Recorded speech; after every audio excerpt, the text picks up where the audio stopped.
എന്റെ ഗസ്റ്റിനെ കുറിച്ച് പറയുകയാണെങ്കിൽ ഒരുപാട് ഫാൻസ് ഉണ്ട് ഇദ്ദേഹത്തിന്. സോ ആൻവിനാണ് ഇന്ന് എന്റെ കൂടെ എത്തിയിട്ടുള്ളത്. ഹലോ, നമസ്കാരം.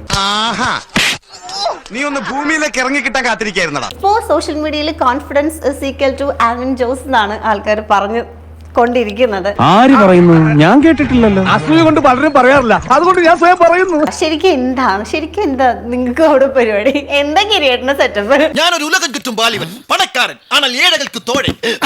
ഇന്ന് ഇന്ത്യയിലാണെങ്കിൽ നാളെ കേരളത്തിൽ, ഇന്ന് കേരളത്തിലാണെങ്കിൽ നാളെ കോട്ടയത്ത്, മറ്റന്നാൾ USA-ലാണെങ്കിൽ പിറ്റന്നാൾ അമേരിക്കയിലെ വാഷിംഗ് മെഷീനിൽ. ഏറ്റവും കൂടുതൽ ആൾക്കാർക്ക് ഭയങ്കര ക്യൂരിയോസിറ്റി ആണ്, എന്താണ് ഈ പയ്യന് പണി, എന്താ അവനവിടെ ചെയ്യുന്നത്, അത് ബിസിനസ് എന്താണെന്ന് കുറെ ആൾക്കാർക്ക് ഡൗട്ട് ഉണ്ട്. ഇദ്ദേഹത്തിന് ഒരുപാട് ഫാക്ടറീസ്, സ്റ്റാർ ഹോട്ടൽസ്, ബാറുകൾ, എന്തിന് റിസർവ് ബാങ്ക് വരെ ഇദ്ദേഹത്തിന് സ്വന്തമായിട്ടുണ്ട്. 3 എണ്ണം. റിസർവ് ബാങ്ക് ആണോ 3 എണ്ണം? അതെ, ഇപ്പൊ 2 എണ്ണം പുതുതായിട്ട് ചെയ്യാൻ പോകുന്നു. ഒന്ന് നെടുമങ്ങാട്, ഒന്ന് കാക്കനാട്. എന്താ ശരിക്കും നിങ്ങൾക്ക് എന്ത് വല്ല കളകടത്തുണ്ടോ? അനാഥ മന്ദിരം, കുഷ്ഠരോഗ നിവാരണം എന്നൊക്കെ പറഞ്ഞു വളരെ മാന്യമായ രീതിയിൽ ഞാൻ മുന്നോട്ട് പോയിക്കൊണ്ടിരിക്കുക. അത് ചെയ്യാറില്ല. ഇല്ല, അല്ലെങ്കിൽ അത് ചെയ്തേര്. ഞാനേ കൂതറയാ, വെറും കൂതറ ആണല്ലേ? നിന്നെ ആദ്യം കണ്ടപ്പോ തന്നെ എനിക്ക് മനസ്സിലായതാ നീ വെറും കൂതറയല്ല, ലോക കൂതറയാണ്. മിന്നുന്നതെല്ലാം പൊന്നാണ്.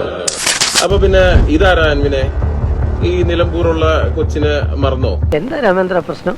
പ്രശ്നം പറഞ്ഞാൽ ഭയങ്കര തമാശയാ. ഇയാള് മൾട്ടി മില്യണർ ആണെന്ന് പറഞ്ഞിരിക്കുന്ന സമയത്തും ഈ കുട്ടിക്ക് കോളേജിൽ പഠിക്കാനുള്ള ഫീസിന് വേണ്ടിയിട്ട് GoFundMe പേജ് വരെ കുട്ടിക്ക് തുടങ്ങേണ്ടി വരും. അപ്പൊ തട്ടിപ്പാണല്ലേ?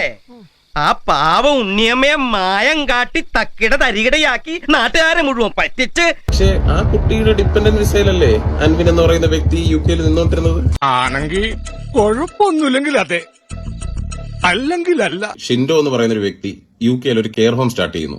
2-ാം മാസത്തിൽ ഒരു റിക്രൂട്ടറായിട്ട് അൻവിൻ അവിടെ 30% ഓണർഷിപ്പിലേക്ക് കടന്നു വരുന്നു. ഓഹോ, അപ്പോൾ അങ്ങനെ ഒരു സംഭവം ഉണ്ടായിരുന്നല്ലേ? എന്താ മല്ലയ്യ, എന്താ ഞാൻ കേൾക്കുന്നത്? സോ 11 മാസത്തിൽ ഒരു വൃദ്ധസദനം നടത്തിയിട്ട് മൾട്ടി മില്യണർ ആയിട്ട് റിട്ടയർ ആകാൻ പറ്റുമെന്നാണോ നിങ്ങൾ എല്ലാവരും പറയുന്നത്? പണിയെടുത്ത് തിന്നണമെന്നൊക്കെ ആഗ്രഹമുണ്ട് സാറേ, പക്ഷെ പറഞ്ഞു പറ്റിച്ച് തിന്നാലേ വായിന്നിറങ്ങുള്ളൂ. ശീലായിപ്പോയി. ഇപ്പൊ എന്നാലും എത്ര വണ്ടി ഉണ്ടാവും? ഞാൻ ഇന്റർവ്യൂവിനോട് വിരലിൽ എണ്ണാൻ പറ്റാത്തത്, എന്നാലും ഒരു എക്സാക്ട് കൗണ്ട് വിരലിടാനൊക്കെ പറ്റി 21 വണ്ടിയോ അൻവിന്? ആ സെക്കൻഡ് ഹാൻഡ് BMW പിന്നെ ആ വർക്ക്ഷോപ്പിൽ കിടക്കുന്ന ഒരു വണ്ടി ഉണ്ടല്ലോ, ഒരു നിസാൻ പെട്രോൾ, അതുമല്ലാതെ വേറെ ഏത് വണ്ടിയാണ് അൻവിന്റെ പേരിൽ രജിസ്റ്റേർഡ് ആയിട്ടുള്ളത് UK-ൽ? തങ്കക്കുടവേ, നമ്മൾ ഈ നാണം കേട്ടല്ലോ. അതുപോലെ തന്നെ താമസിച്ചുകൊണ്ടിരിക്കുന്ന ഫാം ഹൗസ്, ആ റെന്റഡ് ആയിട്ടുള്ള ഒരു ഫാം ഹൗസ് ഉണ്ടല്ലോ, ആ പറയുന്ന ഫാം ഹൗസിന്റെ റെന്റ് കൊടുക്കാതിരുന്നിട്ടുണ്ടോ? നാട്ടുകാരെ വിളിച്ചു കൂട്ടിട്ട് മോൻ എന്ത് കിട്ടും? എനിക്കൊന്നും കിട്ടില്ല, പിള്ളേച്ചന് കിട്ടും. നല്ല അസല് പൊതുക്ക്, വലിയ നിലവിലുള്ള ആളല്ലേ, എല്ലാവരും ഒന്ന് അറിയട്ടെ എന്ന്. അത് മേടിച്ചതാണെന്ന് പറയരുത്. 2017 അത് മേടിച്ചത് ആരാണെന്നുള്ള ഡീറ്റെയിൽ ഉണ്ട്, അത് ഞാൻ ഇവിടെ ഔട്ട് ആക്കുന്നില്ല. ഞാൻ അന്നേ പറഞ്ഞില്ലേ ഇവനാള് പരമനാറിയാണെന്ന്, അന്ന് എല്ലാവരും കൂടെ എന്നെ കുറിച്ച് കിട്ടി. ഈ വീഡിയോ പുറത്തു വരാതിരിക്കാൻ വേണ്ടിയിട്ട് എന്റെ കൂട്ടുകാരെ വരെ ത്രെറ്റ് ചെയ്തിട്ടുണ്ടായിരുന്നു ഇവരും ഇവരുടെ ടീം. എന്തിന്? സെറ്റിൽമെന്റ് ഓഫർ വരെ വന്നിരുന്നു. കുട്ടിയും പോയി, കിടപ്പാടവും പോയി, ആ പാടുണ്ടായിരുന്ന മാനവും പോയി.